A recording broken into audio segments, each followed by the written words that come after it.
Prêt pour un nouvel épisode ? Alors, juste avant, je vous invite à aller faire un tour sur devenirtriathlète.com/commande. Vous pourrez retrouver notre livre sous la direction d'Olivier à 7 mains. On s'est mis autour d'une table pour vous proposer le meilleur pour savoir comment devenir triathlète, comment progresser en triathlon et enfin comment performer en triathlon. Je vous donne rendez-vous à la fin de cet épisode pour quelques derniers conseils. Allez, c'est parti pour devenir triathlète.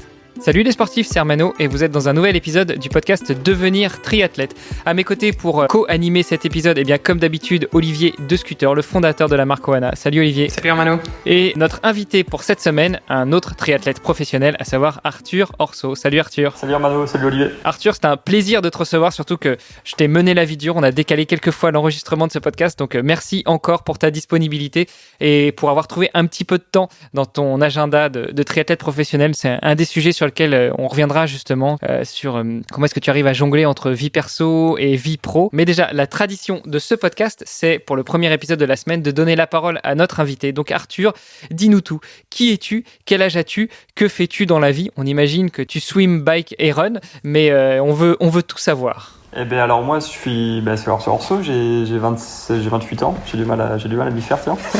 T'as du mal à t'y faire au 28e ? Ouais, je sais pas pourquoi, j'ai tout le temps tendance à dire que j'ai 27 alors que ça fait déjà quelques mois que j'ai eu les 28, mais c'est pas, le chiffre veut pas rentrer quoi. Ça doit être parce que je me rapproche trop dangereusement des 30. Mais non, je fais pas de fixette là-dessus en vrai. Du coup j'ai 28 ans, j'habite à Montpellier.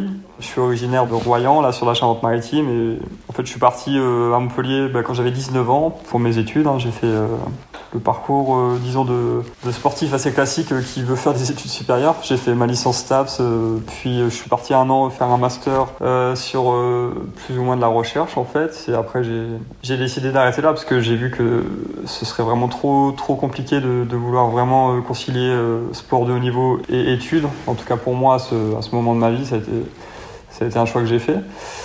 Et voilà, donc maintenant ça fait environ 3 ans que je me consacre pleinement au triathlon, on va dire professionnel. C'est un choix qui s'est avéré payant là, assez récemment, après ma victoire à Aix.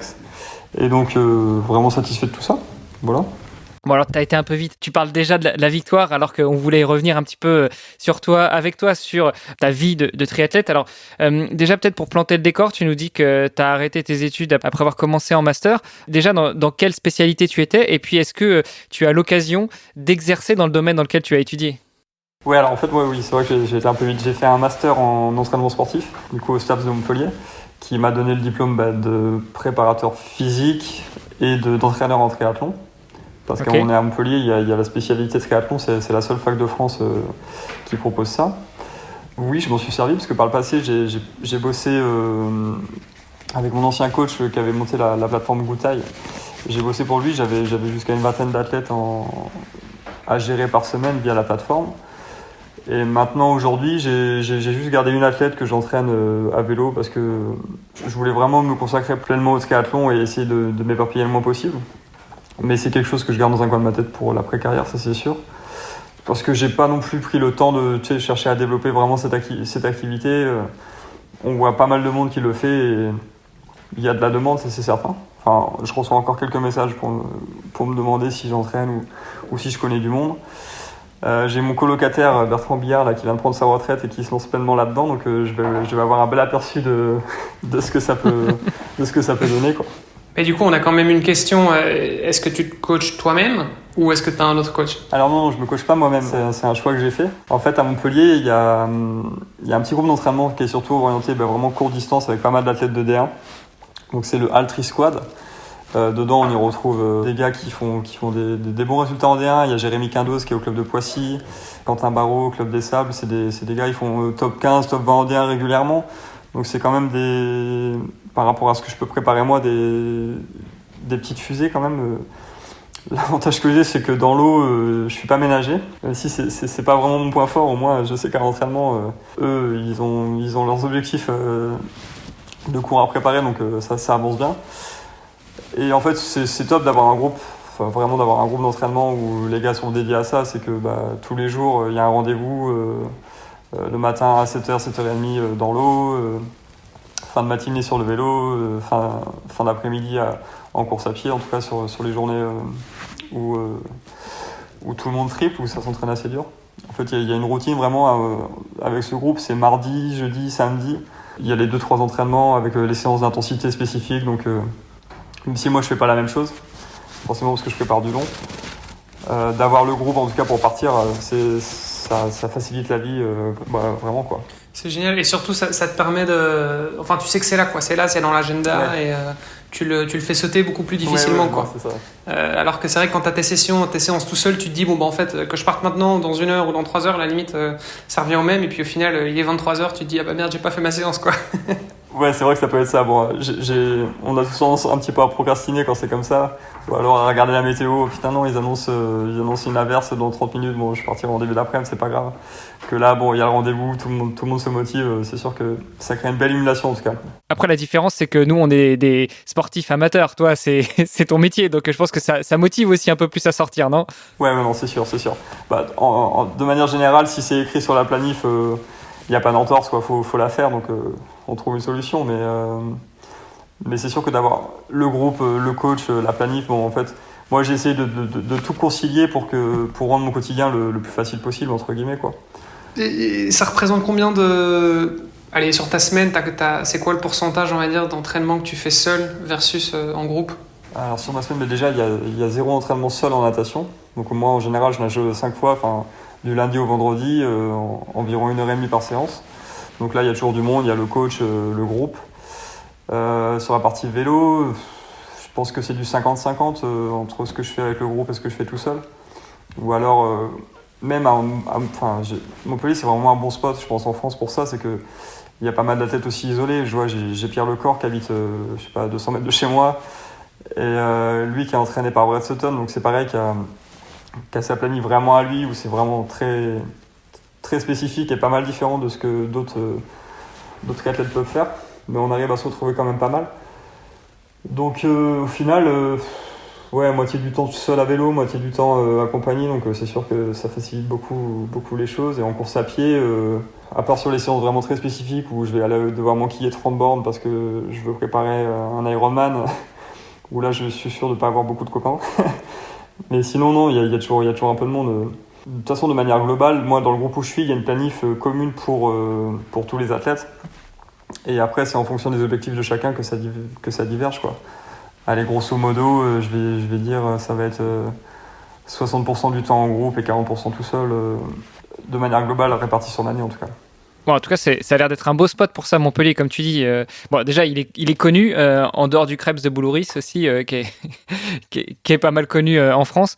Mais c'est vrai que quand ça te permet de faire 50 à 60%, voire même un peu plus, si on rentre le pourcentage dans l'eau dans tes entraînements accompagnés, en termes de motivation et d'émulation, ça doit être top quand même. C'est essayer de tirer le meilleur possible du groupe pour ça, en fait, pour cet aspect motivationnel, parce que quand les journées dures commencent à s'enchaîner et que la fatigue s'installe vraiment, bon, c'est là que ça compte le plus en fait. Tout le monde sait s'entraîner à la sortie de la coupure avec plein de jus et plein d'envie parce que la saison elle arrive, mais 2-3 mois après quand les semaines commencent à s'accumuler, que le temps est maussade et qu'il fait froid, même si je pense qu'on n'est pas les plus à plaindre à Montpellier, là c'est sûr que d'avoir le groupe en fait, c'est vraiment la différence que ça fait. Moi, j'avais refait une année tout seul à Royan, je sais plus, il y a 2-3 ans. Et là, pour le coup, j'étais vraiment tout seul parce que des collègues pour s'entraîner avec moi là-bas, il n'y en avait pas vraiment, à part le week-end, les gens qui travaillaient, quoi. Là, j'ai vu ce que c'était que de devoir se motiver vraiment à y aller toute l'année, quoi. Pour revenir justement sur toi et sur ton historique, on imagine que tu n'es pas arrivé comme ça du jour au lendemain à Montpellier. Tu nous as dit que tu étais descendu à Montpellier pour tes études. Mais déjà, la première question qu'on se pose très certainement toutes et tous, c'est comment est-ce que tu as découvert le sport et plus spécifiquement le triathlon ? En fait, j'ai toujours fait du sport depuis tout petit. Hein. J'ai un petit peu tout essayé. Il y avait rien qui me convenait. Je sais plus combien j'ai eu de licences dans des fédérations différentes, mais je crois que c'était 6 ou 7. On avait fait le compte avant que je me mette à l'âge de 12 ans au VTT. En fait, je faisais du BMX plus jeune, du canoë-kayak en même temps. En fait, je me suis pris une très belle gamelle à 12 ans en BMX où je me suis fracturé toute la partie inférieure de la face. Un beau chantier, les dents par terre ou pas retrouvées d'ailleurs. Les mandibules cassées, mâchoire cassée, trauma crânien, j'ai fait un petit séjour à l'hôpital derrière ça. Et du coup, là, ça a enterré ma vie de casse-cou. Et je me suis mis à un sport un petit peu moins risqué, on va dire. Je me suis mis au VTT juste après ça. Non, au VTT cross-country, mais ça me paraissait beaucoup moins... parce que moi, je faisais de la rampe, en fait. Donc, sur la rampe, j'ai essayé de faire des figures. Enfin, je dis bien j'ai essayé, hein, parce que ça s'est pas bien terminé. Mais... Ah, ça a dû être un beau soleil. Il y a personne qui t'a filmé, justement? Non, heureusement. Ouais, c'était ça. C'était un transfert de rampe, en fait, où...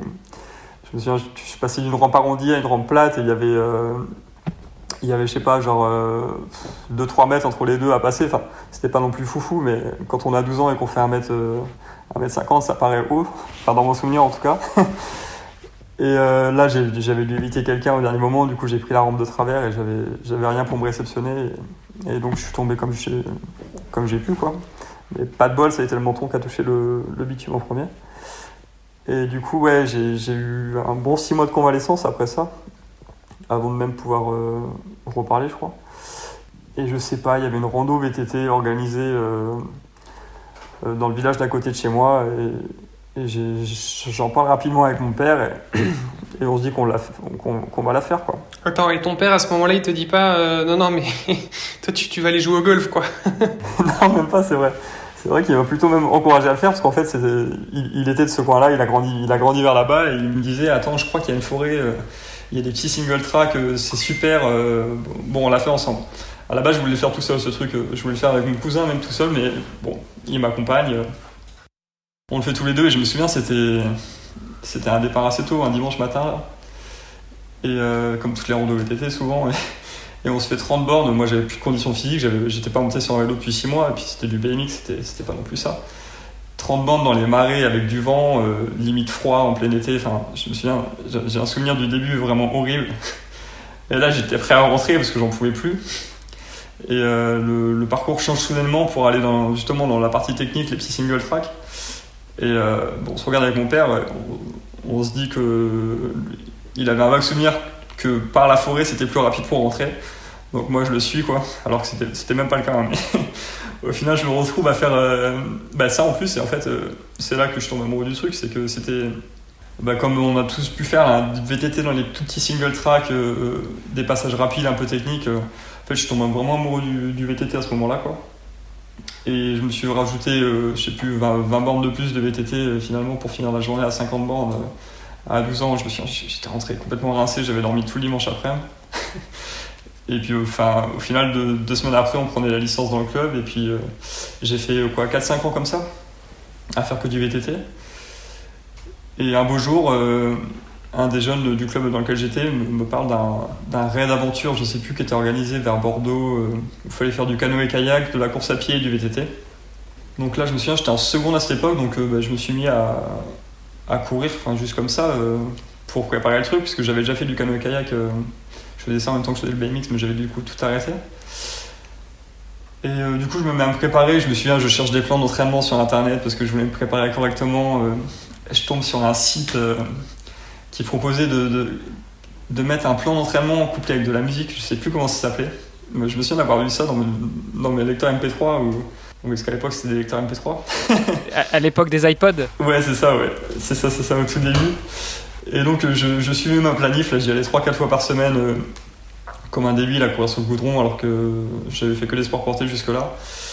Donc j'ai eu le droit à pas mal de périostites d'ailleurs, conjointement à cette époque. Et donc je prépare quand même cette épreuve, et en fait j'avais carrément adoré d'enchaîner canoë-kayak, course à pied, VTT. Il se trouve qu'on remporte l'épreuve en fait, et du coup je pense que ça a pas mal participé au reste. Et donc je prends un plaisir fou à faire ça, et 2 mois après il y avait le triathlon de Royan qui était organisé, je prends mon petit dossard, je fais ça avec mon VTT et des pneus slick qu'on avait trouvés je sais même plus où. Et voilà, c'était parti tout simplement, quoi. Je fais mon premier triathlon, et l'année d'après, ça tombait pour ma première. Je décide de changer de lycée complètement et d'aller rejoindre le lycée de Parthenay. Alors Parthenay, c'est à côté de Poitiers. Des bons souvenirs, moi j'ai fait les championnats de France juniors là-bas. C'est super sympa. Ouais, super sympa, mais en fait, c'est un petit peu moins maintenant, mais à l'époque, ils avaient un club, c'était vraiment le gros club de la région en fait où j'étais, et même c'était un gros club en France. Ils avaient une équipe féminine en D1 et masculine en D1 aussi, et c'était un des seuls clubs avec Poissy, En tout cas, faire ça à cette époque de souvenirs, quoi. Et ça marchait vraiment bien. Et je sais pas, sur un des triathlons, en effet, moi je me retrouve à aller faire le triathlon de Parthenay là-bas. Je rencontre le président qui était Jackie Baudran à l'époque et qui, dans un de ses longs discours dont il a le secret, me motive à venir faire ma première et ma terminale là-bas en fait. Et du coup, je me retrouve à la section sportive à faire du triathlon sans idée d'y être très compétitif, en tout cas à cette époque, mais bon, j'avais toujours ce petit truc en moi de vouloir donner le meilleur moi-même sur les épreuves. Donc ça a été un beau chantier étant donné que je savais pas nager. Donc je me retrouve là-bas quand même avec pas mal de jeunes qui venaient tous de la natation. Je me souviens, je fais mes premiers championnats de France en cadet là-bas. Enfin, c'était pas là-bas, c'était à Pierre-Latte. Et je me retrouve à sortir dans les 5 derniers de l'eau. Je monte sur le vélo était crevé. Enfin, des petits calvaires comme ça, j'en avais vécu quelques-uns. Mais bon, ça reste des bons souvenirs. Et c'est ça qui t'a mis le pied à l'étrier du triathlon et depuis, le virus ne te lâche plus. Ouais, c'est ça, exactement. Donc là, ça fait quoi? Ça fait à peu près 10 ans que tu t'es mis au tri? Ouais, c'est ça fait 12 ans, je crois même, exactement. Ok. Et tu continues à faire un peu de VTT sur le côté ou pas du tout? Alors, j'ai plus de VTT perso. Celui que j'avais, là, malheureusement, je me suis fait cambrioler et on me l'a volé, donc depuis, j'en ai pas. Et ça te manque pas, ce côté technique? Si, complètement. En fait, dès que je rentre à Royan, j'ai un VTT ou quoi d'un pote à moi qui traîne quelque part et que je peux emprunter. Donc, dès que j'ai l'occasion d'en faire, en tout cas, j'en fais. Là, j'en ai plus à moi, donc c'est sûr que ça devient plus compliqué. Mais même sur les périodes de coupure, souvent, il y avait un magasin qui m'aidait à Montpellier à une époque. Et le gars me prêtait toujours son VTT pour la coupure, donc pendant les 3 semaines, moi je m'arrêtais pas vraiment, j'allais faire que du VTT, mais je prenais un plaisir fou à découvrir tous les sentiers du coin. Je peux comprendre tout à fait. Enfin, j'ai aussi commencé par le VTT et c'est vrai que c'est un truc qui, moi, me manque aussi beaucoup. Là, j'ai plus de VTT non plus, mais ça me manque énormément. Et le côté un peu technique, justement, c'est un truc... tu retrouves pas ça dans le triathlon, à moins que tu sois sur le parcours Xterra, tu vois, mais c'est vrai qu'effectivement, je comprends tout à fait, ouais. Je voulais revenir avec toi. On a passé un peu en long, en large, pas en travers. Hein. Je pense qu'il y avait encore pas mal de choses à dire, mais on est revenu un petit peu sur ton passé, sur ton histoire de triathlète naissant. Et justement, tu nous disais que ton histoire avec le triathlon a commencé quand tu avais une quinzaine d'années, véritablement quand tu étais en première, quand tu as déménagé pour aller vers Parthenay et le sport-études triathlon. Mais tu nous as aussi avoué que c'est un peu à ce moment-là que tu as commencé à apprendre à nager. Alors, comment ça se passe pour un gamin de 15-16 ans qui va se mettre à apprendre à nager, qui va se jeter dans le grand bain avec, tu nous l'as dit, d'anciens nageurs ou même des jeunes qui étaient déjà triathlètes et comment est-ce qu'on apprend à évoluer dans ce milieu?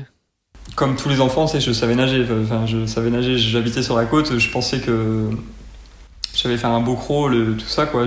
En fait, il s'avère que je ne savais pas nager. Je savais ne pas me noyer. C'était vraiment la distinction, quoi. C'était pas pareil. Et au final, je me souviens, pour préparer mon premier triathlon, du coup, prendre mon entrée à la piscine municipale de Royan et sauter dans l'eau, à me dire, vas-y, fais quelques longueurs et ça va bien se passer. Et au final, arrivé au bout du 25 mètres, mais je me souviens, j'étais complètement essoufflé, enfin au bout de ma vie, littéralement au bout de ma vie, complètement essoufflé, à devoir presque sortir de la piscine, à me dire mais qu'est-ce que je fais? Et je devais préparer un super sprint, donc je crois que c'était 300 mètres de natation.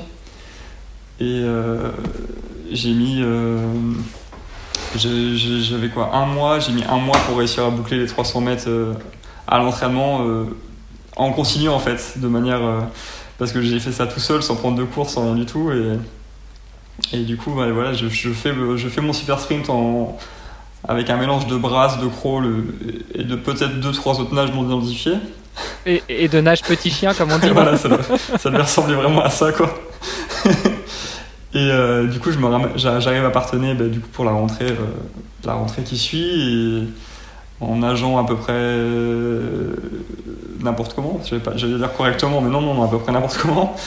Et donc, la chance que j'ai eue, c'est qu'il y avait 2 coachs dédiés quand même en fait dans cette section sportive.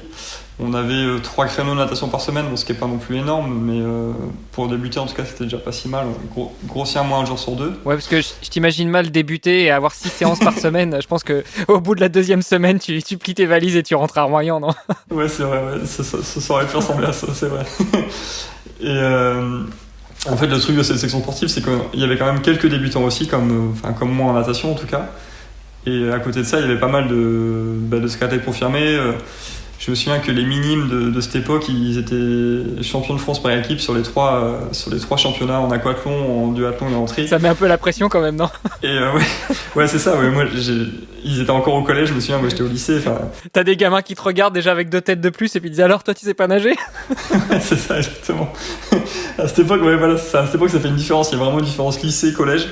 Et j'étais incapable de prendre le moindre départ, mais même limite sur leurs éducs, départ minute 50, j'étais pas capable de faire ça, quoi. Et bon, j'ai pris le temps en fait, j'ai pris le temps. Il y a eu un bon accompagnement. Là, j'avais notamment, je me souviens, Johan Bichon et c'était Boris Nesnois qui était encore athlète à cette époque, qui avait fait pas mal de résultats sur courte distance. Et ils ont été patients avec moi. Et bon, petit à petit, en fait, on a mis les choses en place pour déjà réussir à garder la tête dans l'eau pour respirer, par exemple. Des trucs bêtes, hein, mais bon, tout le monde a débuté.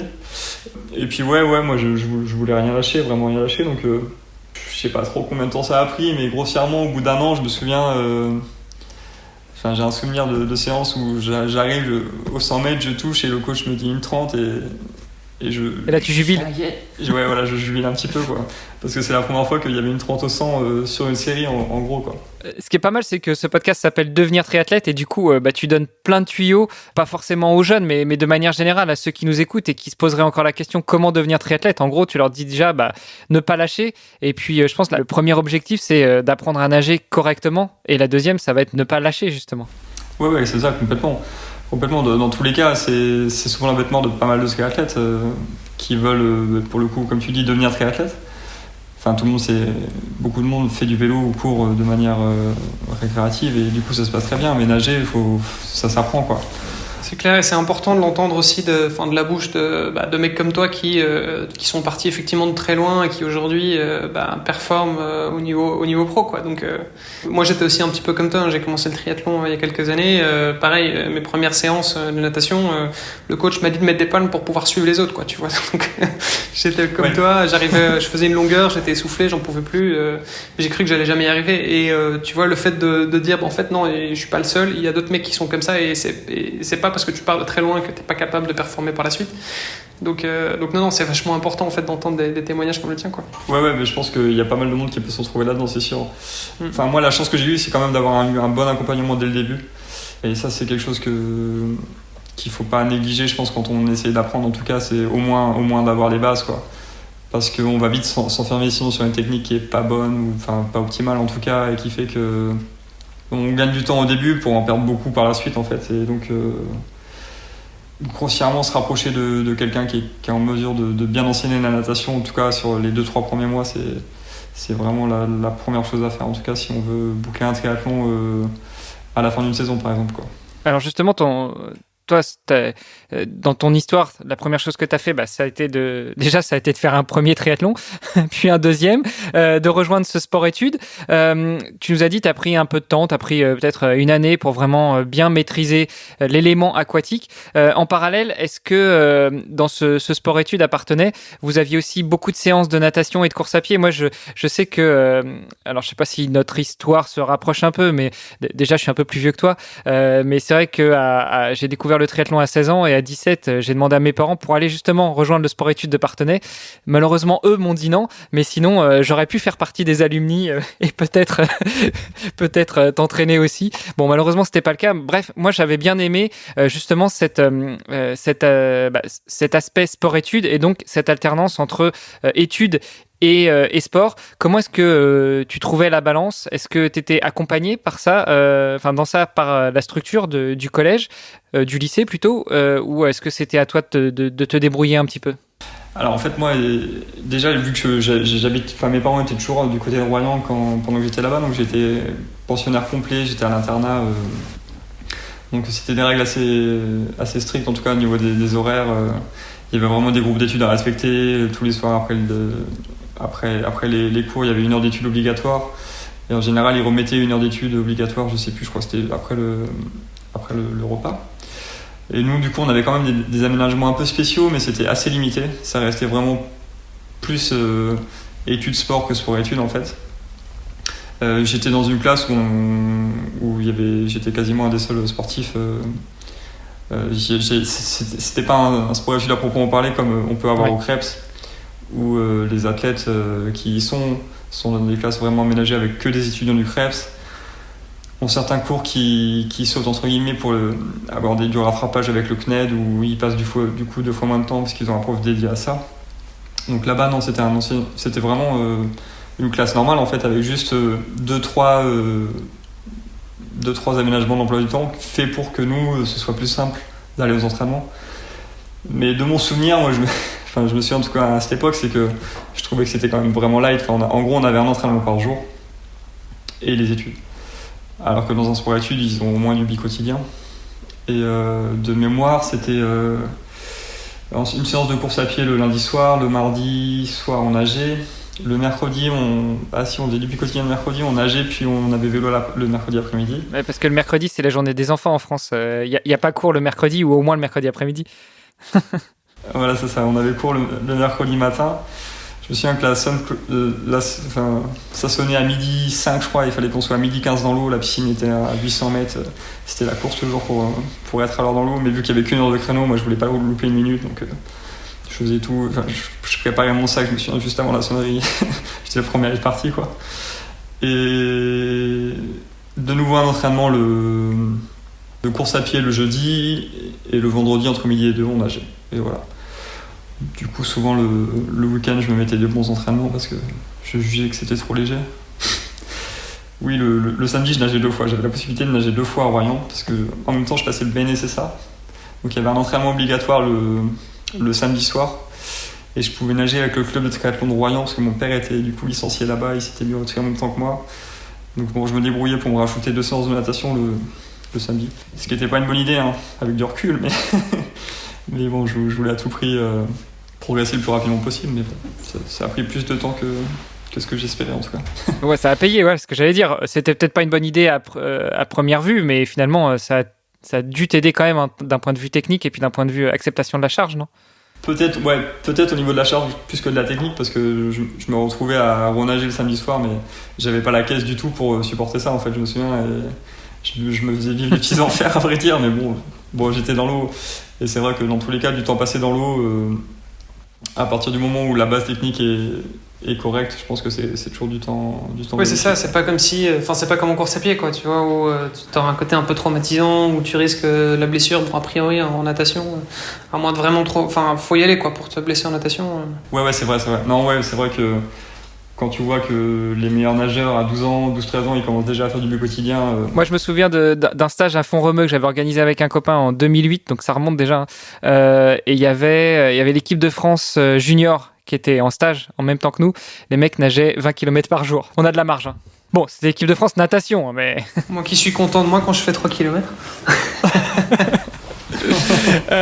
Ok, donc ton histoire avec le triathlon démarre vraiment avec ce sport-études. Tu nous as dit que tu rajoutais, tu débrouillais pour rajouter un peu de natation le samedi, pour pouvoir progresser. Et le dimanche, justement, c'était sortie longue en vélo et en course à pied avec papa ? Ouais, voilà, exactement. Il y avait le club de tri de Royan du coup qui faisait sa sortie longue. Donc ouais, en gros, j'avais pas complètement raccroché encore avec le VTT non plus, donc j'allais participer à quelques randos à droite à gauche de temps en temps, ou alors la sortie longue avec le club de tri de Royan. C'est marrant parce que il y a un des speakers en France là, qui s'appelle Stéphane Garcia qui était président, il me semble, du club à l'époque, et donc ils me voyaient arriver comme ça, et eux en fait le dimanche c'était vraiment leur sortie où tu sais, ils se faisaient des séries, des relais, des trucs comme ça, et j'essayais de me greffer. Et je sais pas pourquoi, dans ma tête j'avais l'impression qu'ils voulaient tous me faire sauter, je sais pas pourquoi. Et on en a reparlé là il y a 2 semaines. Il m'a reparlé de ça du coup à Aix là, comme il était speaker, ça lui est revenu, enfin du coup. Un bon souvenir. C'est des bons souvenirs tout ça, c'est des bons souvenirs. Et donc c'était le cas, ils essayaient de te faire sauter ou pas ?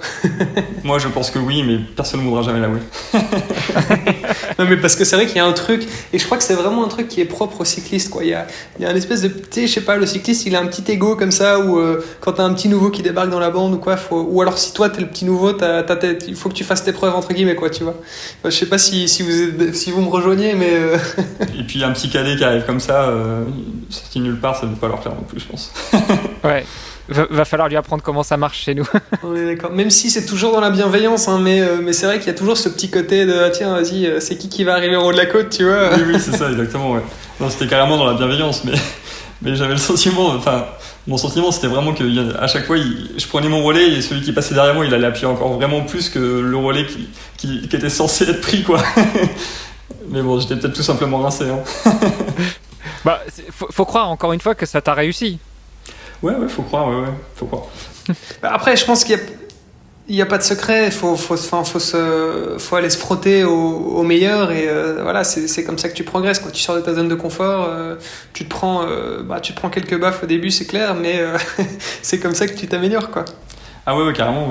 Bah, en tout cas, pour moi à l'époque, comme je venais du VTT, j'avais quand même pas mal la caisse directement en passant sur le vélo de route. Mais bon, c'est tout ce qui était spécificité, comme je te le disais, là, tu sais, les prises de relais, ce genre de choses, j'avais pas trop l'habitude de faire ça. Et au final, je pense que j'étais super généreux, moi, dans ma prise de relais, et que quelqu'un derrière puisse en remettre plus. Tu sais, je me disais, mais non, c'est pas normal, il veut vraiment me faire sauter, quoi. Ouais, comme tu dis, ça a été pas mal éducatif, en tout cas. Sans que ce soit voulu, ça a été un petit parcours qui m'a bien convenu parce que finalement je voulais toujours en mettre plus mais j'avais sûrement pas les capacités de le faire et d'avoir juste un entraînement par jour à la semaine quand j'étais à Parthenay et le week-end où du coup je devais faire 3 entraînements le samedi et le gros vélo le dimanche, ça a été je pense la dose idéale en tout cas pour moi pour débuter, quoi. On va passer justement sur donc là tu étais en première, on va passer sur la terminale, le bac. Quoique, qu'est-ce qui fait que une fois que tu as ton bac en poche, tu décides à aller à Montpellier? Est-ce que c'est pour les études? Est-ce que c'est pour le centre d'entraînement? Est-ce que c'est un mix des deux? Est-ce que c'est pour un conjoint, une conjointe? Comment ça se passe? Alors tu as trouvé un bon truc à dire encore. En fait j'étais carrément mordu par le virus du triathlon dès la première et la terminale, hein.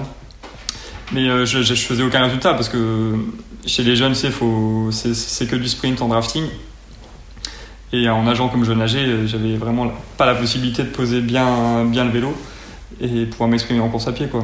Donc j'ai pas fait de résultats jeunes, mais j'avais ce petit truc dans un coin de ma tête de me dire quand même je pense qu'il y a un truc à faire, ça me plaît bien, quoi.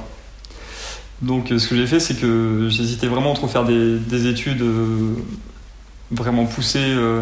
J'avais pas mal envie d'aller faire médecine, en vrai dire. Ok. Ou me dire peut-être que tu fais des études un peu moins compliquées, mais tu pourras vraiment faire du triathlon à côté et continuer de t'épanouir dedans et voir jusqu'où ça peut aller, quoi. Et comme j'arrivais pas à me décider, je suis parti en Australie, en fait. Le truc classique, quoi. Et le truc, c'est que là-bas, le triathlon, c'est quand même pas un sport national, mais pas loin, quoi.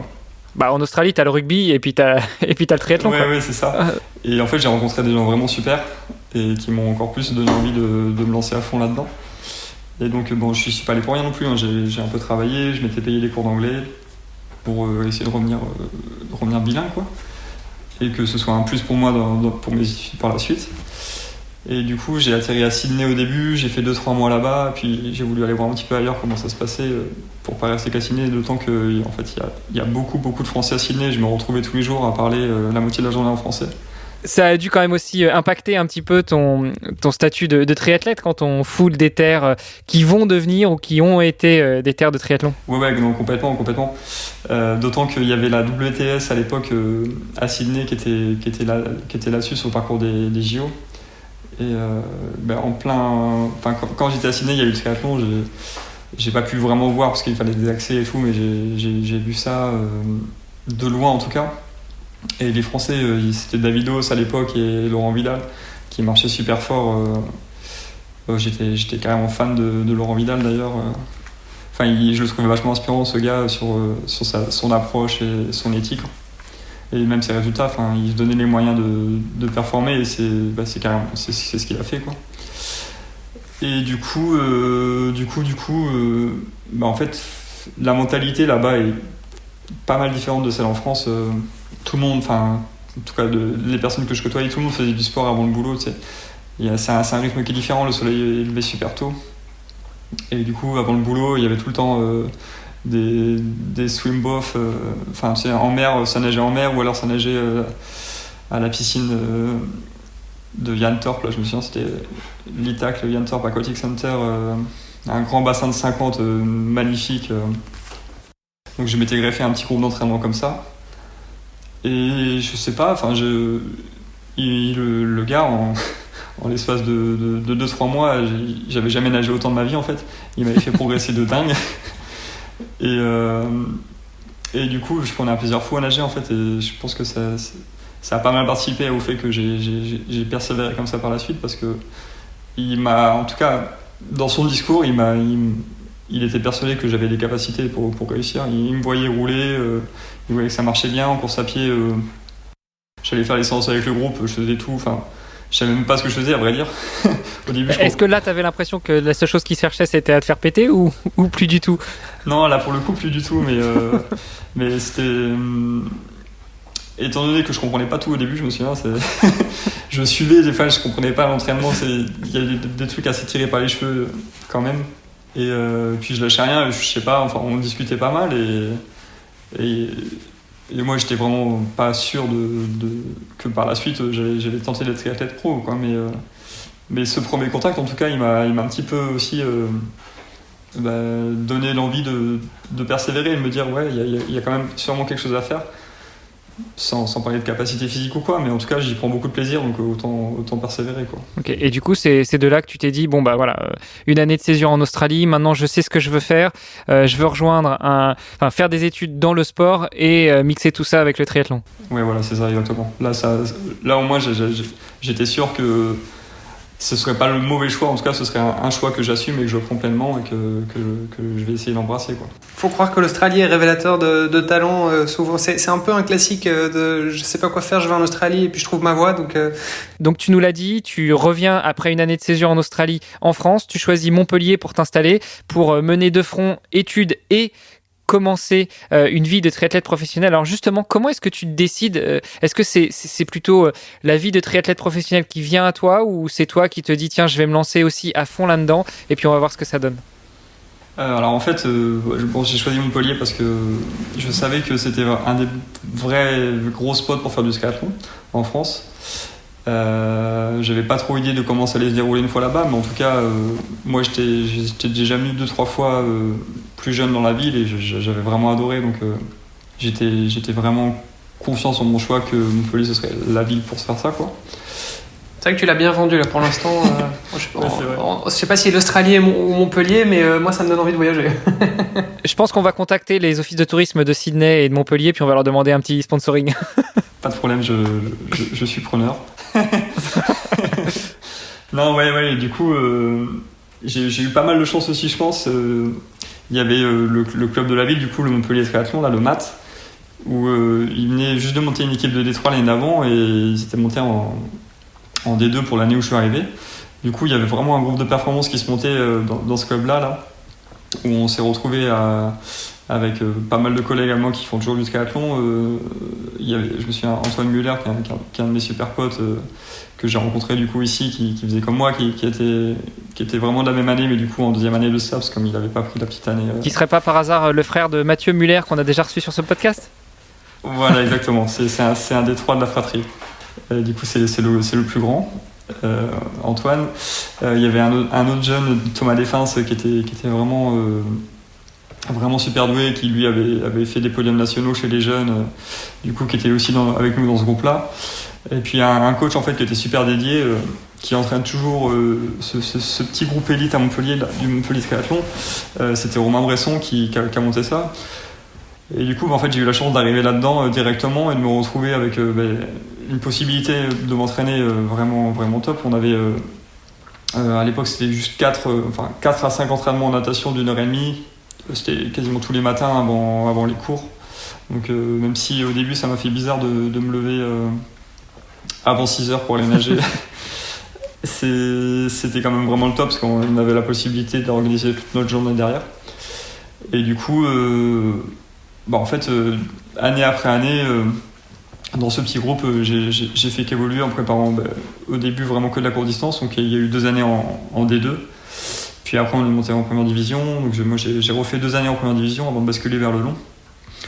Et du coup, en fait, le fait d'avoir le groupe, encore une fois, et les possibilités de s'entraîner, en tout cas au niveau des créneaux de natation, parce que c'est vraiment le nerf de la guerre. Hein. Si on n'a pas de créneau nat, c'est comme moi, ça va être compliqué de jongler avec les créneaux publics, où des fois, on n'a même pas la possibilité de vraiment faire une séance parce qu'il y a trop de monde, tout ça.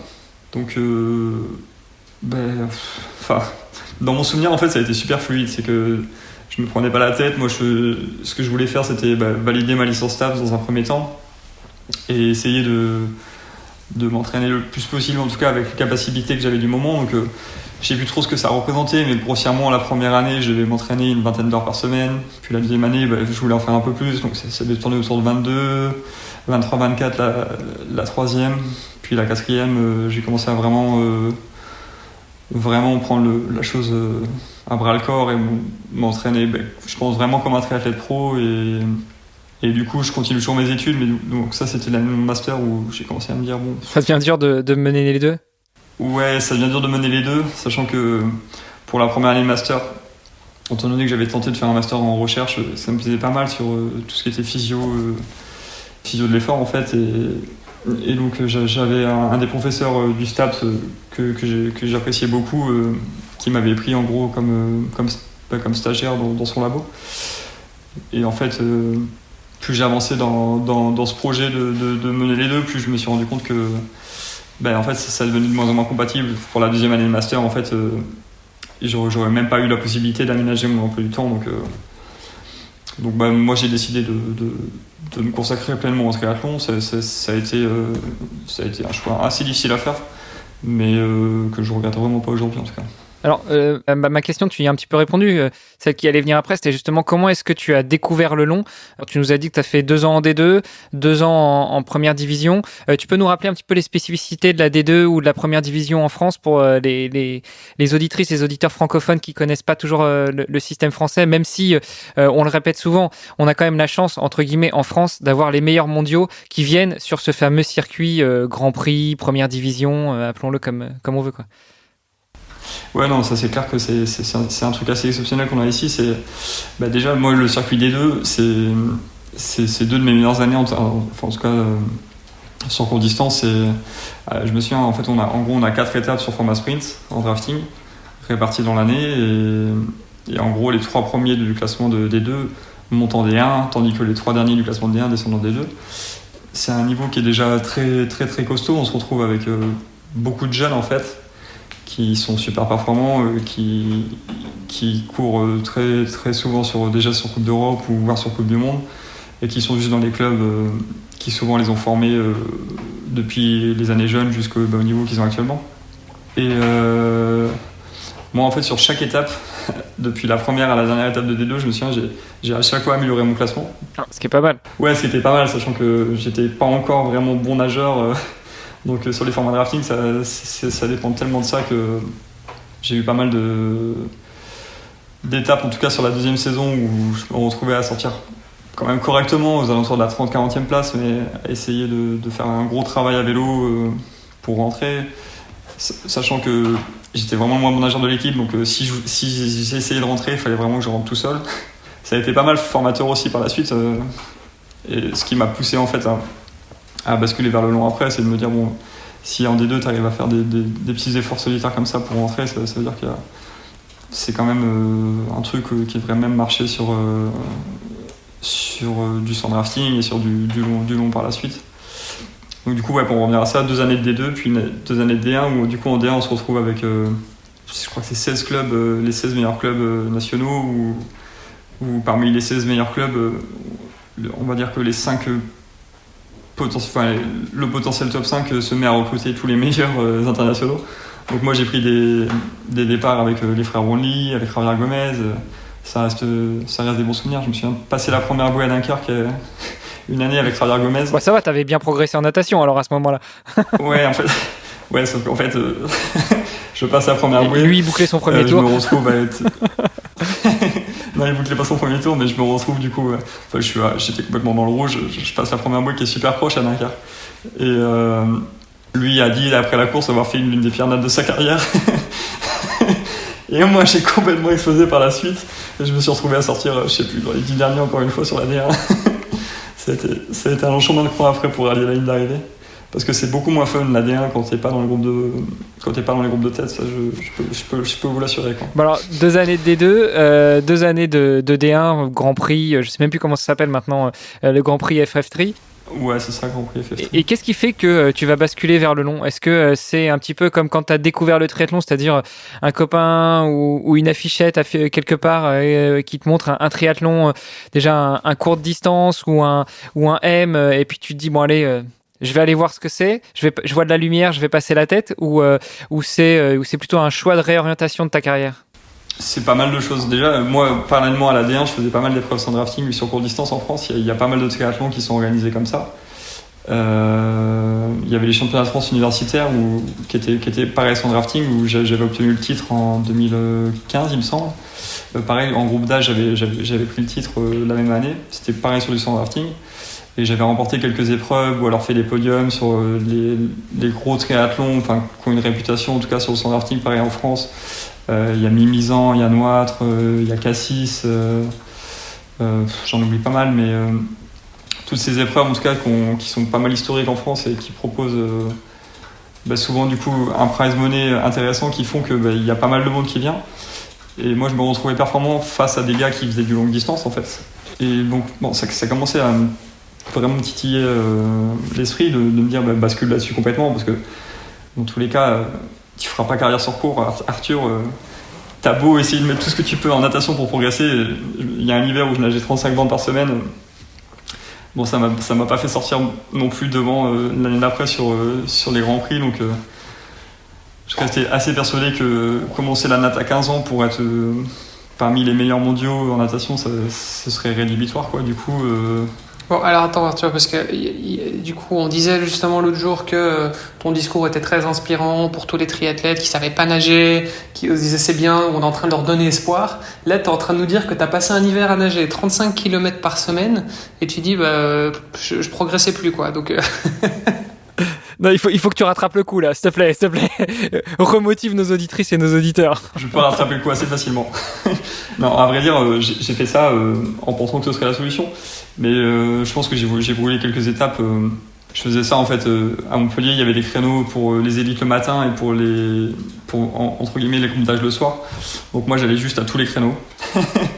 Sauf que c'était pas très intelligent de faire ça finalement, parce que ce qu'il aurait fallu, c'est avoir sûrement rejoindre un club de natte, avoir un vrai accompagnement avec un coach dédié.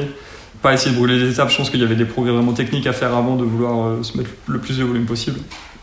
Et moi en fait je me suis enfermé dans une nage où au bout d'un moment en fait ma technique me permettait plus de progresser, et le volume que je faisais il était déjà, je pense, optimisé à fond pour ça, quoi. Donc ça a pas marché, hein, mais bon. il y a un truc que je me suis toujours posé comme question, c'est si tu fais beaucoup de volume et que ta technique est mauvaise, est-ce que du coup tu te fais pas plus de tort que de bien ? C'est-à-dire, tu vois, est-ce que tu vas pas ancrer finalement des habitudes, des mauvaises habitudes, et que ce sera d'autant plus difficile par la suite, tu vois, d'éventuellement améliorer ta technique ? Ouais, mais je pense carrément que c'est ça. Moi, c'est vraiment ce qui m'est arrivé, je pense. C'est que, oui, comme je te disais, je me suis enfermé dans une technique qui était pas optimale, parce que déjà quand on n'est pas nageur, on n'a pas forcément la souplesse d'épaule qu'on peut voir chez quelqu'un qui a grandi dans l'eau, où c'est fluide, où ça fait pas de bruit quand ça nage, ça tape pas l'eau. Moi au final j'étais vraiment l'opposé de tout ça, quoi. Et forcément j'ai progressé, parce qu'à passer autant de temps dans l'eau, le physio on l'améliore, et sur la technique qu'on a en tout cas on optimise tout ce qu'on peut optimiser.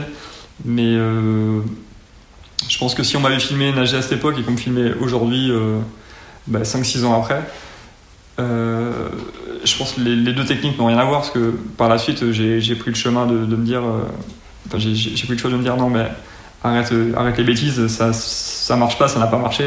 Enfin, en fait j'ai progressé peut-être les 2-3 premières semaines, je me souviens, et après c'était niveau même palier tout le temps. Et moi par la suite en fait j'ai arrêté de nager avec un groupe de tri pour rejoindre un club de natte où on a repris les choses avec le coach au niveau technique et tout, et je fais quasiment que ça depuis, et j'ai quand même le sentiment de progresser d'année en année, même si Il y a eu quelques galères ces derniers temps qui ont fait que j'ai plus la caisse nécessaire maintenant pour m'exprimer en eau libre. Mais bon, ça, je devrais être capable de rattraper le coup par la suite. Mais tout ça pour dire, je pense qu'il faut carrément placer technique à mon volume en natation, ça c'est essentiel. Je pense que c'est pas que en natation, hein, dans les 3 sports, mais principalement en natation où effectivement la technique va être maîtresse de beaucoup de choses et notamment c'est quand même la première épreuve du triathlon et donc se fatiguer entre guillemets inutilement avec une technique qui est pas tout à fait optimale, ça peut gréver tes chances pour la suite. Ouais, carrément.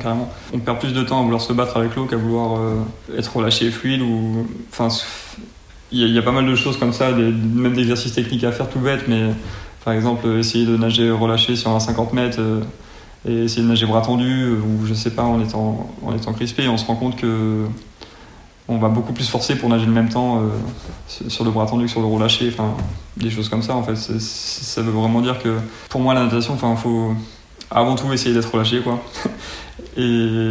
Et par la suite essayer de bosser là-dessus quoi. Mais bon, moi j'ai pris pas mal de temps à faire les choses à l'inverse quoi.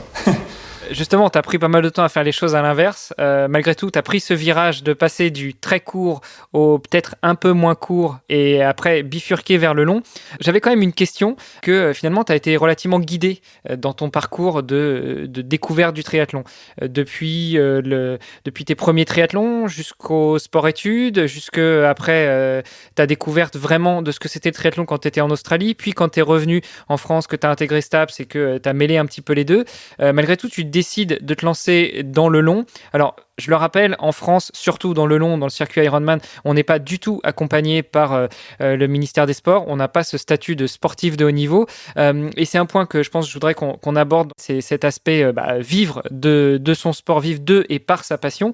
Qu'est-ce qui fait que tu as vraiment eu ce déclic ? Tu t'es dit, déjà d'un point de vue sportif, oui, je vais y aller, je vais aller voir ce que ça donne, je vais aller regarder, il y a de la lumière qui passe à travers la fenêtre, je vais aller ouvrir la fenêtre, voir ce que ça donne. Et puis deux, est-ce que tu t'es posé la question de vivre de tes revenus justement issus du sport ou autre Ouais, complètement. En fait, en effet, il y a quand même eu un petit déclic. Il y a eu une épreuve notamment que je suis allé faire avec Bertrand Billard, qui qu'on salue et puis qu'on peut saluer. Je sais pas s'il nous entend, mais en tout cas on le salue. Et que alors il vous entend pas, mais il vous salue en tout cas, ouais. Ça va, cool. Et en fait, c'était le 51-50 de Marseille, donc ça a été une des dernières épreuves sur ce format. À l'époque, le circuit Ironman, il proposait un court distance sans drafting et qui était quand même professionnel, donc avec un accès à une grille de prix. Et de mémoire, pour moi, ça a été la dernière épreuve qui a été courue même en France et je pense dans le monde avant qu'il ferme complètement ce circuit. Et ça a été une course où j'ai été super bien toute la course. Je termine deuxième, il y avait quand même un beau plateau. Alors, tu nous rappelles le format de la course ? Du coup, 51-50, donc c'est du court distance, donc c'est 1500 mètres de natte, 40 de vélo et 10 à pied. Ok. Et le tout, c'est sans drafting. Donc moi, j'étais là avec mon vélo de chrono. Je fais une natation pas géniale. Je me souviens, la mer était un petit peu démontée. On s'était mal orienté j'étais dans l'eau avec Bertrand Billard de mémoire, tout mis des gammes. Et bon, on s'était un petit peu perdu. On était sorti à quasiment 2 minutes de Karl Shaw et 2-3 autres gars qui étaient assez bons nageurs. Et je monte sur le vélo et c'était un bon jour, tu vois. J'avais vraiment des bonnes jambes, donc je fais quasiment tout le vélo devant pour reprendre quasiment tous les échappés, sauf Karl Shaw qui était parti, qui nous avait mis, je crois, 2,30 dans l'eau quand même. Et j'avais dû poser à 2 minutes derrière. Et j'arrive à faire un super 10 km pour sécuriser ma deuxième place. Et ouais, je prends vraiment un plaisir fou. Et bon, je commence à me dire, ouais, c'est vrai que il y a peut-être quelque chose à faire quand même, vraiment. C'est sympa, ça me plaît. Et pour le coup, quelques semaines après, je vais à Cassis, du coup, de nouveau avec Bertrand Billard. Et on a cette discussion très sérieuse où il me dit, quand est-ce que tu te mets au long, Arthur ? En fait, il m'a pas mal ouvert les yeux sur le fait que si je voulais me lancer à fond là-dedans et tenter quelque chose en tant que professionnel, ça allait pas être sur courte distance, clairement. Que j'avais moi les armes en tout cas pour m'exprimer, ou alors je pourrais devenir peut-être pourquoi pas un très bon athlète de D1 par la suite, mais il y avait vraiment un gap trop énorme sur la natation en tout cas, avec des gars comme Pierre Lecor du coup que je côtoyais pas mal quand j'allais faire des séances d'entraînement avec lui. J'avais beau avoir progressé, il était en mesure de faire je sais pas moi 10 fois 100 des par une 15 en grand bac Moi, je galérais à faire 10 fois sans département encore à cette époque, donc c'était vraiment 2 mondes d'écart, quoi. Bah, en fait, j'ai pris le virage vraiment à ce moment-là. Après le triathlon de Cassis, j'ai pris l'hiver, ça devait être 2017, il me semble, où je me suis vraiment orienté sur le long. Et j'ai fait mon premier long l'année d'après. C'était début mai à Bilbao, en Espagne. Là, j'avais fait 4e après avoir mené la course pas mal et complètement explosé, pour le coup. Bon, c'était quand même une belle entrée en matière, parce que 4e sur un premier long. C'était quel format? C'était 70.3? Ouais, c'était format 70.3. Ouais, c'était un premier long. Après, c'était pas une course du circuit Ironman, mais c'était une course quand même pro, parce qu'il y avait vraiment un beau prize money, digne de ce qu'on peut avoir sur Ironman, voire même pas mal mieux, je me souviens.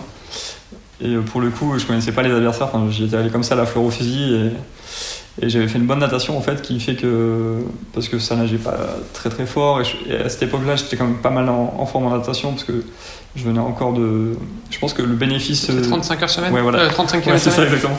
Le bénéfice, il avait payé, mais peut-être un an après. Ouais. Et du coup, bonne natation, je sors de l'eau vraiment au contact. Et en vélo, il y avait une bosse directement. Je la monte à fond parce que je venais du cours et j'étais encore un petit peu débile. Je gérais pas du tout mes courses. Et du coup, je me retrouve en tête directement, en fait, au bout de 2 bornes. Sauf que je savais pas trop que j'étais en tête. Et jusqu'à ce qu'il y a... Tu savais pas que t'étais en tête? J'étais pas sûr parce qu'il y avait les filles qui étaient parties avant. Et il y avait encore du monde. Enfin, j'étais pas certain. Enfin, en fait, je me disais bien que j'étais en tête, mais j'étais pas mal surpris d'être en tête, en fait. Donc, je me disais... C'est bizarre. C'est bizarre. Il y a un truc louche. J'ai dû rater quelque chose. Il va se passer quelque chose.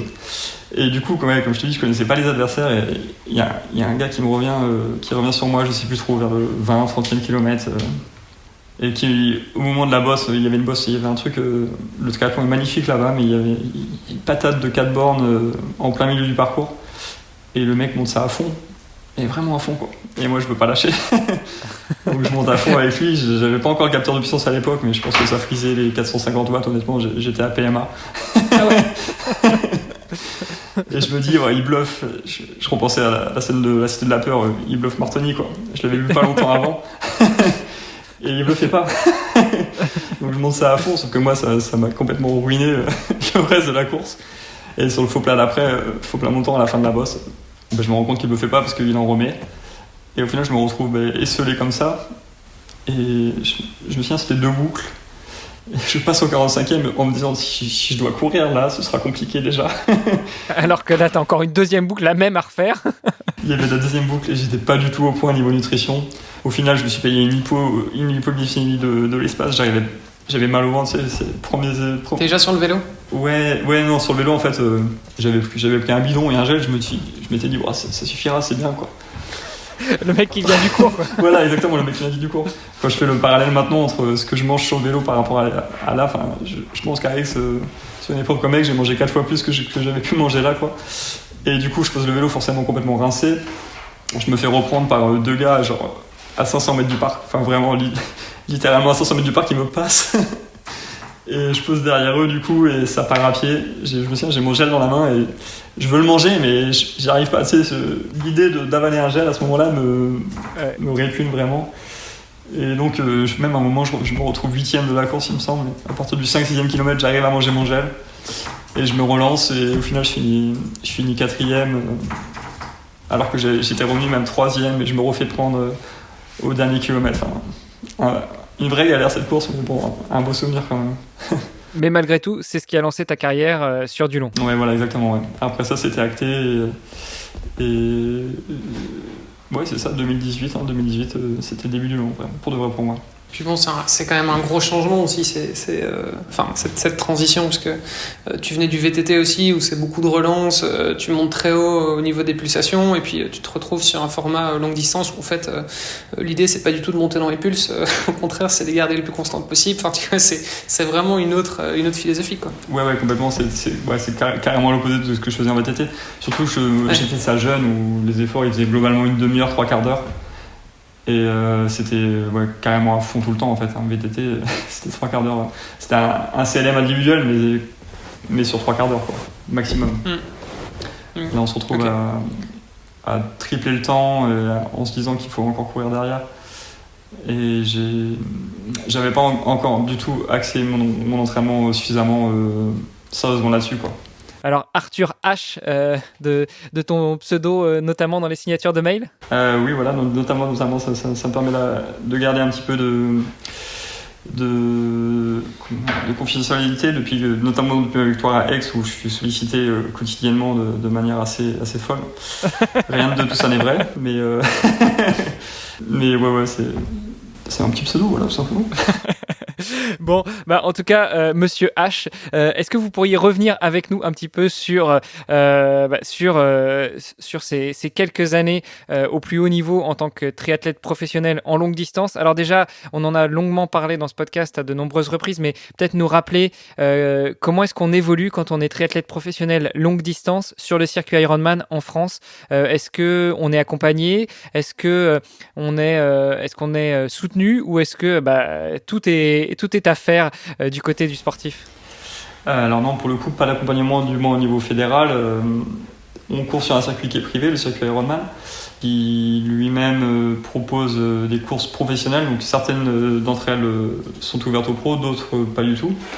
Globalement, je pense qu'il y a une course sur deux qui est pro et l'autre pas pro. Comme on a pu voir cette année à Nice, par exemple, l'Ironman de Nice a toujours été pro, sauf depuis qu'ils sont passés avec le format au championnat du monde il y a 2 ans, où on s'est retrouvé pour la première fois avec une course seulement ouverte au groupe d'âge pour le full et ouverte au pro pour le half. Donc ce qui veut dire que si tu veux y aller, toi en tant que pro, tu peux toujours le faire, mais ça ne te permettra pas de te qualifier pour Hawaï en tant que pro. Même pas le droit. D'où le Arthur H, en fait. Tu te présentes comme Monsieur H et pas comme Monsieur Orso. Voilà, c'est ça. Exactement.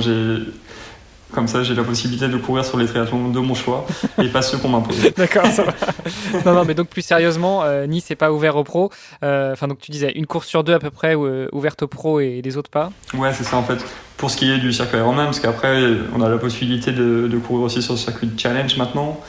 Et tout ça, en fait, c'est important pour nous maintenant, surtout depuis que le PTO, dont vous avez déjà dû parler. Ouais, notamment avec Sam, ouais. Donc en fait, ce PTO, donc de la Professional Athlete Organization, c'est super jeune, finalement, c'est à 2 ans. Mais c'est quelque chose qui, pour le triathlon pro, en tout cas, permet de vraiment échelonner le rang de triathlète pro et améliorer les revenus de tous ceux qui sont performants sur ce circuit. Donc en fait, ce qu'il faut viser maintenant, enfin, si on a la prétention de vouloir intégrer éventuellement le top 100 pour avoir des revenus supplémentaires, c'est de viser toutes les courses qui sont affiliées à ça. Donc de manière automatique, ce sera les courses pro du circuit challenge et du circuit Ironman. Et après, quelques courses sont parrainées aussi par le PTO. Donc par exemple, cette année, il y a eu les championnats de France à Cagnes-sur-Mer, qui étaient parrainés par le PTO, du coup, qui ont permis de prendre des points aussi pour cette organisation. Donc en fait, ce que j'ai essayé de faire moi depuis cette année maintenant, même si mon année elle a démarré il y a un petit mois, c'est d'aller faire des courses pour me permettre de rentrer dans ce ranking. Donc en fait, ce qu'ils font, c'est qu'ils prennent les 3 meilleures courses par saison, et en fonction des points qu'on marque là-dessus, en fait, on peut intégrer plus ou moins le top 100. C'est globalement ce qui se passe en ATP, au tennis ou au golf même. C'est à peu près le même système. En fait, on marque des points en fonction du temps qu'on fait sur la course et du résultat. C'est un petit peu compliqué quand même à expliquer comme ça, mais plus le temps est bon, plus on marque de points, et plus on est haut classé au niveau des points, plus on a un bon classement du coup international sur le PTO. Donc le PTO améliore beaucoup les revenus des pros, notamment lorsqu'ils soutiennent une épreuve. Du coup, comme je disais à Cannes, ils ont, il me semble, doublé les primes de ce que pouvait proposer l'organisation. Donc c'est déjà beaucoup plus intéressant de la terminer. Et en fait, à la fin de l'année, il y a la possibilité de participer d'une part au Challenge Daytona, donc qui est un petit peu un championnat du monde PTO sur format Alpha Ironman grossièrement, où du coup il y a un super prize money. Il y a des bourses additionnelles, en fait, il y a 1 million à se partager pour les 100 meilleurs pros masculins, et 1 million aussi pour les 100 meilleurs féminines. Donc ça met quand même pas mal de revenus supplémentaires sur lesquels on ne pouvait pas compter il y a encore pas mal d'années. Alors, je le souligne et je le mets en gras et en italique. Tu as bien dit 1 million à se partager entre les 100 meilleurs pros. C'est pas 1 million par pro pour les 100 premiers. Oui, c'est ça exactement. C'est vraiment à se partager. D'autant que plus on est bien classé, plus c'est intéressant d'avoir... il me semble que le premier prend $100,000 par exemple, et après ça descend 90-80 000 jusqu'au top 10. Et puis après, il me semble que les 50 derniers touchent chacun $3,000, donc c'est pas non plus énorme, hein. Mais c'est déjà ça de plus. Donc en fait, moi, pour financer tout ça, c'est surtout pour moi, pour commencer, j'ai d'abord compté sur les primes de course en fait.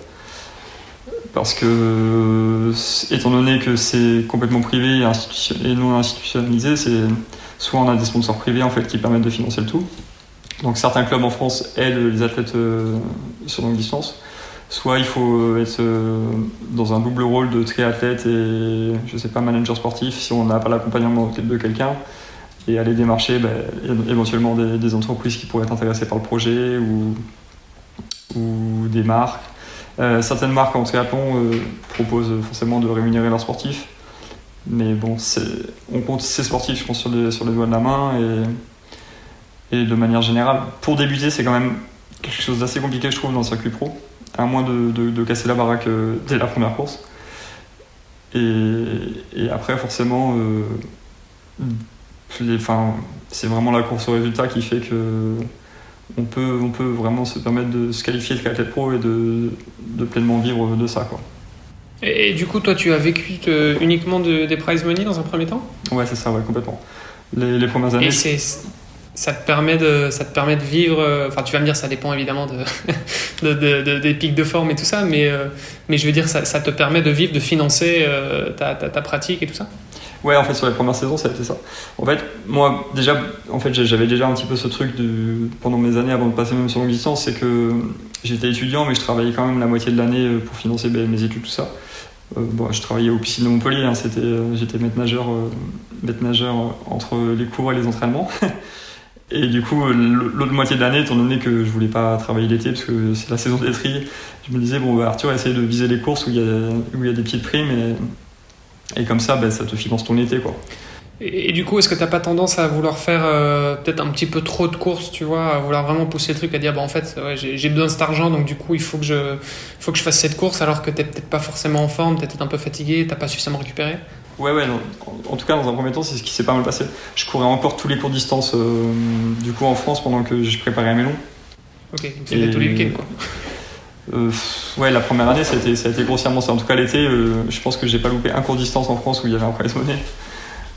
Et après, petit à petit, maintenant là, depuis cette année, hein, j'ai réussi à trouver des sponsors aussi privés de mon côté, en fait, des entreprises qui sont intéressés par le projet et qui financent en partie. Donc en fait, il y a pas mal de façons de le faire. Moi, je suis auto-entrepreneur en fait. J'ai mon auto-entreprise et du coup, je déclare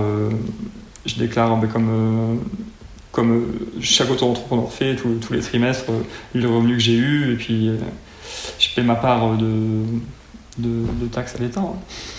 Donc c'est finalement comme ça que tu arrives à t'en sortir, d'abord à la chasse au prize money, puis après la chasse aux sponsors, ce qui fait que moi je note quand même que dans ta vie jusqu'à présent, tu es quand même un bon manager de tes entraînements, manager de tes cours, manager de ton argent. Maintenant tu es un bon manager sportif parce que tu t'auto-manages pour aller chercher des sponsors. En fait, t'es pas qu'un triathlète, quoi. T'es un bon manager de manière générale.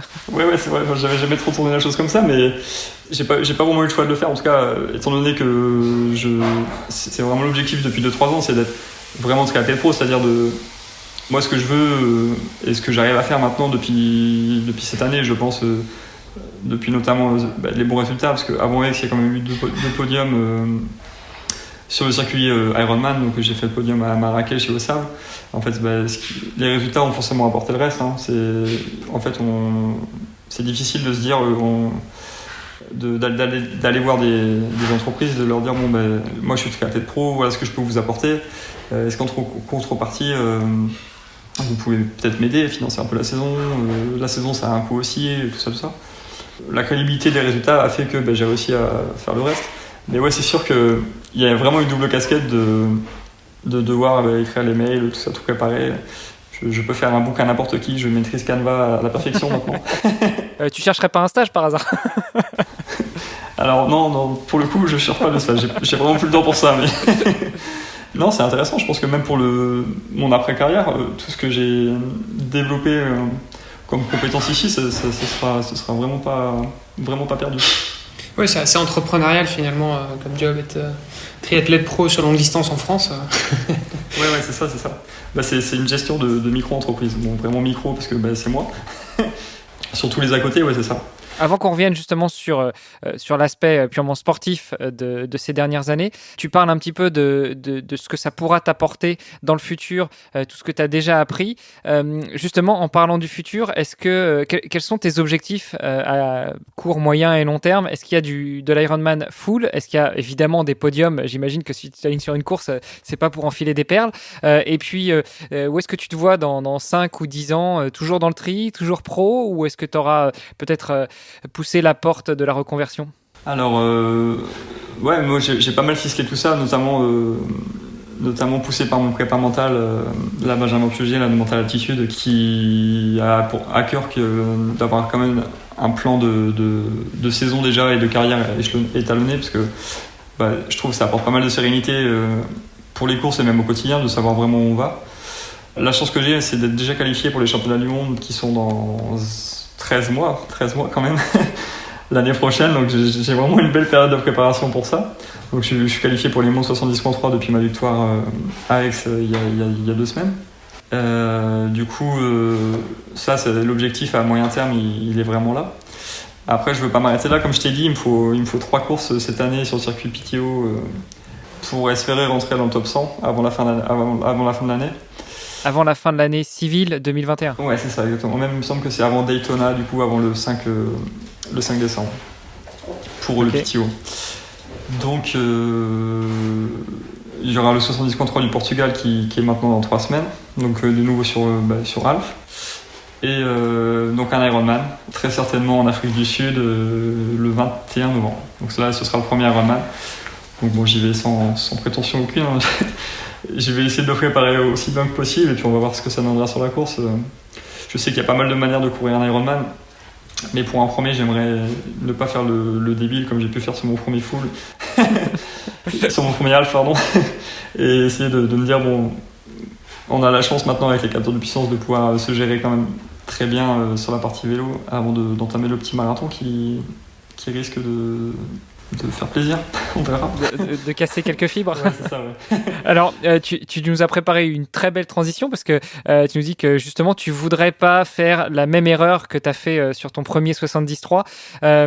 Quelques années après ce premier 73, tu gagnes justement le Half Ironman de Aix-en-Provence. Qu'est-ce que tu peux retirer comme leçon de ces 4 années passées à t'entraîner? Alors déjà, ces 4 années, à switcher vers le long, puis à t'entraîner sur du long et tout ça pour arriver à une belle victoire. Ouais, c'est vrai que maintenant que tu le dis, ça fait 4 ans. En fait, il y a eu vraiment un gros gain de consistance sur la manière dont je m'entraîne aussi. Pas mal de progrès sur pour parler vraiment d'entraînement, c'est le temps de soutien de mes efforts. Je pense qu'en 4 ans, ce que je tenais sur un M, donc sur 40 bornes, je suis capable de le tenir maintenant sur un half. Et donc tu vois, ça a pris 4 ans pour se mettre en place quand même. En espérant que ça prenne pas 4 ans pour que tu le tiennes sur un full. Ouais, après, si je tiens les watts que je tiens sur un half sur un full, à mon avis, sur un full, je devrais vraiment être très, très, très costaud. Donc je pense pas que ce soit possible, très honnêtement.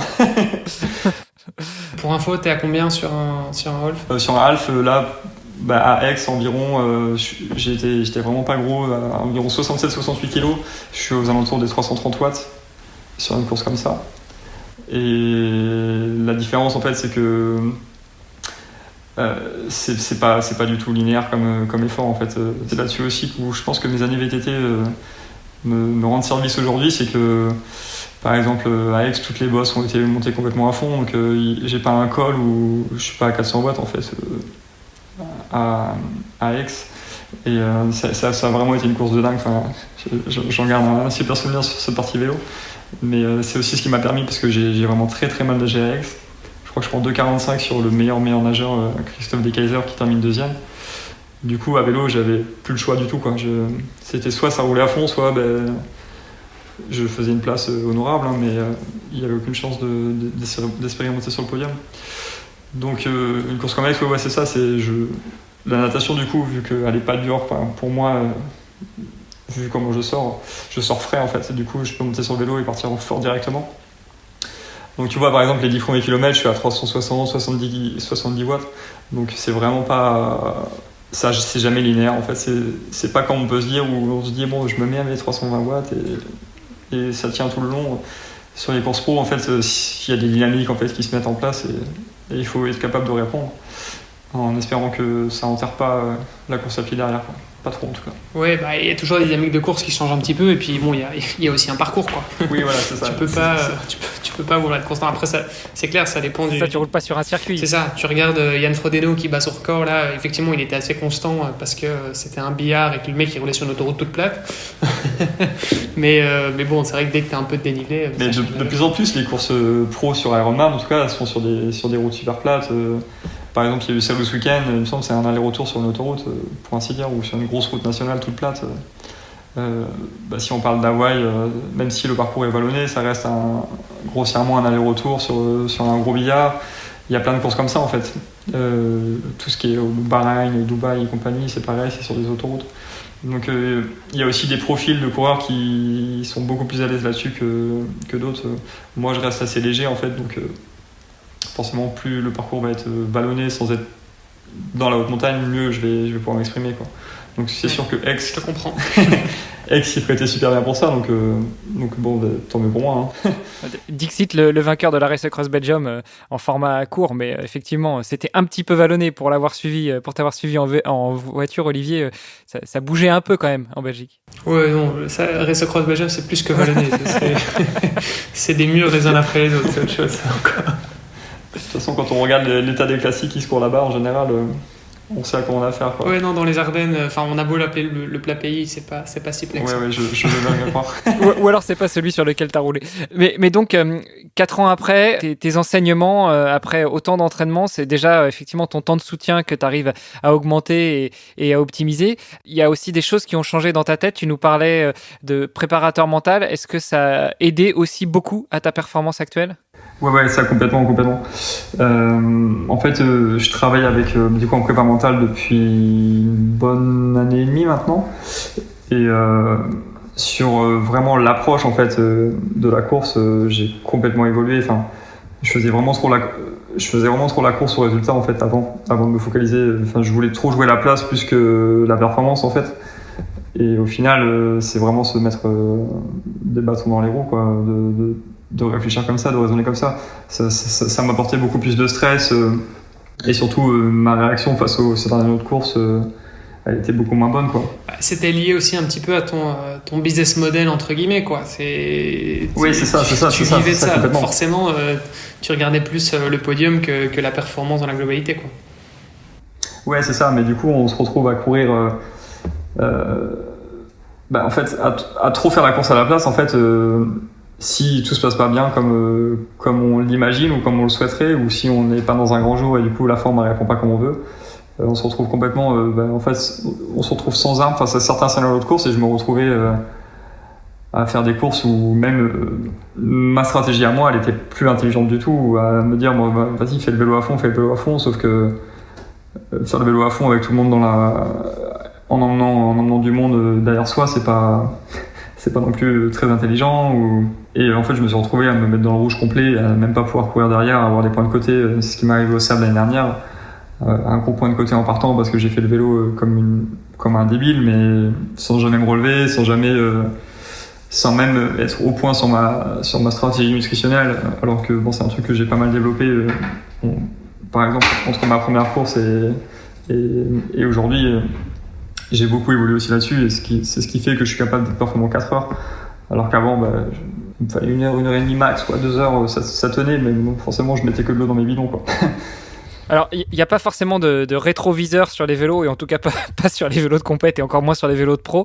On cherche un petit peu à optimiser l'aérodynamique. Malgré tout, si tu devais regarder dans le rétroviseur, pas forcément le meilleur conseil pour devenir triathlète, on en a déjà parlé cette semaine, tu nous as dit que c'était peut-être déjà travailler beaucoup la technique en natation, mais quel serait ton meilleur conseil pour progresser et performer dans le triathlon?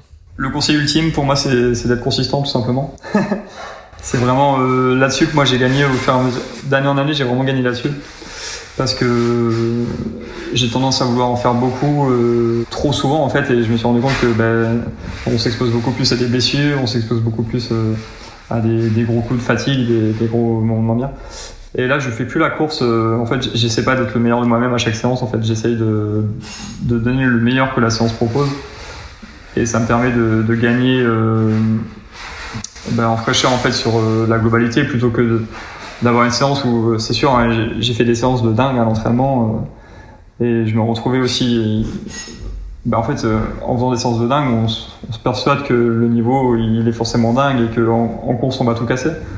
Sauf qu'au final on se crame un peu, quoi. Sauf que ouais, exactement, c'est ça, on se crame un peu et on s'en rend pas compte sur le moment, on a l'impression qu'on s'affûte bien, qu'on a bien récupéré, mais je pense que ça apporte aussi une grosse charge mentale en fait, et qui fait qu'en compète on n'est pas assez frais, parce que pour se remettre de tout ça il faut peut-être des semaines voire des mois, alors que au final moi souvent 10 jours avant mes compètes, en tout cas avec la manière dont je m'entraînais avant, je faisais très certainement la compète avant la compète en fait.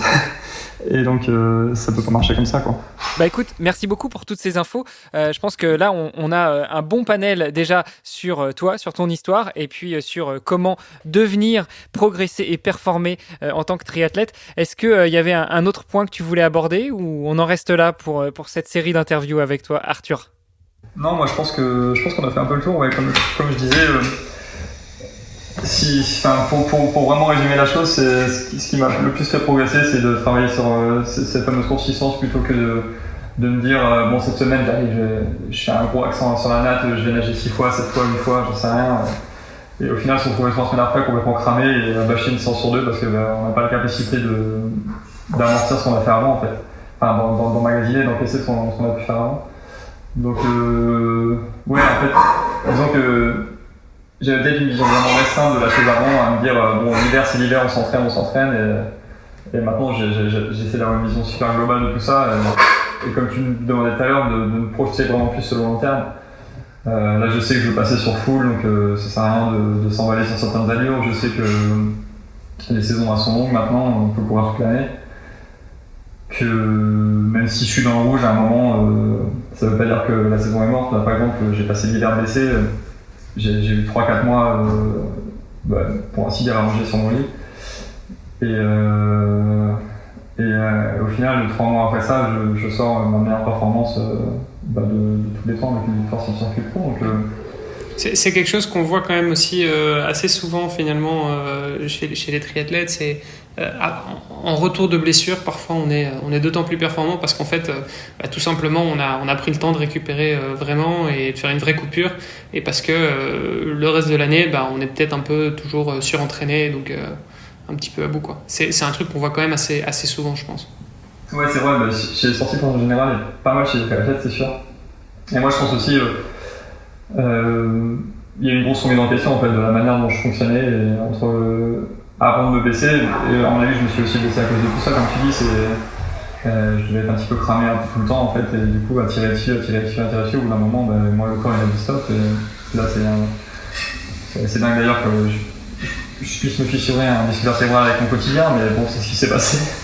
Donc ouais, moi en tout cas ça m'a vraiment fait mûrir en fait sur mon approche et sur ma pratique quotidienne en fait de la chose, et sur vraiment avoir une vision globale, gérer chaque séance pour pas être complètement cramé, parce que le lendemain il y a de nouveau une séance, et le jour d'après il y en aura une autre, et en fait ça peut pas tenir si tu te dis je fais la course tous les jours. Non, et puis ça te permet de relativiser aussi, je pense, et de te dire que Ton corps, t'en as qu'un, faut que t'en prennes soin. Et non, et surtout, ça te permet vraiment je crois, de mieux comprendre ton corps et surtout d'être plus conscient aussi, tu vois, en fait, mon corps fonctionne vachement bien, je suis en bonne santé, tu vois, et ça, c'est juste incroyable, quoi. Enfin, voilà, là, à l'heure où on parle, là, ça fait un mois que j'ai ma clavicule fracturée en plusieurs morceaux et déplacée. Enfin, voilà, c'était un truc pas très joli. Et aujourd'hui, j'ai été faire ma première course à pied, donc ça, plus entendre ton discours avec ta victoire à Aix après 3-4 mois de convalescence, ça me donne plein d'espoir, donc voilà. Tu vas voir, tu vas avoir assimilé tous les entraînements des années passées, vitesse grand V en fait. J'espère. Bon, je pense pas qu'on va se revoir pour aller courir ensemble, Olivier. Finalement, je vais te laisser partir devant et puis je te rejoindrai pour le deuxième tour. Ça va, pour l'instant, j'ai été courir 15 minutes, c'est tout. Je reprends doucement. Bon, Arthur, pour terminer, où est-ce qu'on peut te retrouver si on veut en savoir plus sur toi, si on veut suivre ton actualité et puis si on veut t'envoyer un petit message? Sur les plateformes habituelles, sur les réseaux sociaux, moi je suis pas mal, j'essaie d'être pas mal actif parce que ça fait aussi partie des choses que j'ai travaillé, parce que c'est pas ce que je préfère faire à vrai dire, mais en tant que triathlète pro, ce que recherchent les sponsors, donc les gens susceptibles de m'aider et les marques aussi qui m'accompagnent, ça va être sur les réseaux sociaux, Instagram, Facebook forcément, et même depuis quelques temps sur Strava si vous voulez voir un petit peu ce que je fais vraiment au quotidien, tout est dessus, je partage absolument tout, donc voilà. On mettra de toute façon tous les liens dans les notes de cet épisode. Arthur, merci encore d'avoir joué le jeu, de nous avoir libéré un peu de temps dans ton agenda bien chargé de triathlète professionnel. On te souhaite une bonne continuation et puis tu passeras le bonjour à ton colocataire qu'on espère avoir bientôt aussi sur le podcast. Ça marche, j'y manquerai pas, merci à vous. Merci d'avoir écouté cet épisode jusqu'au bout. N'oubliez pas de rejoindre notre groupe Facebook pour discuter avec les invités, commenter et poser vos questions. Et Olivier et moi, nous vous répondrons dans un prochain épisode. À la semaine prochaine. Salut les sportifs.